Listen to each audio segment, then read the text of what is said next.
જામનગર જિલ્લાના લાલપુર તાલુકાના ગોવાણા ગામે ગઈકાલે 6:30 કલાકે ખેતરમાં ખેતમજૂરી કરતા મજૂર પરિવારનો રાજ નામનો 2 વર્ષનો બાળક ત્યાં આવેલા 12 ફૂટ ઊંડા બોરવેલમાં અચાનક ખાબક્યો હતો। આ ઘટના બાદ ગોવાણા ગામના ગ્રામજનો ત્યાં એકઠા થયા હતા અને બાળકને બચાવવાના પ્રયાસો હાથ ધરવામાં આવ્યા હતા। ત્યારબાદ કાલાવડ અને જામનગરની ફાયર તંત્રને પણ જાણ કરવામાં આવી હતી। બચાવકારોની ટીમો ઘટના સ્થળે દોડી ગઈ હતી અને ગોવાણા ગામમાં 12 ફૂટ ઊંડા બોરવેલમાં ફસાયેલા બાળકનું જીવન સફળતાપૂર્વક બચાવ્યું હતું।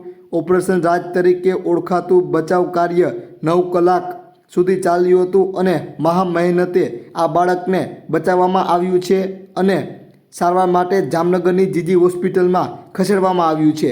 તેમની સાથે પોલીસ કાફલો અને વહીવટી તંત્ર તેમજ 108ની ઇમરજન્સી સેવાઓ પણ ઘટના સ્થળે ઉપસ્થિત રહી હતી। ત્યારે ભારે જહેમત બાદ આ બાળકને બોરવેલમાંથી બહાર કાઢવામાં આવ્યું છે।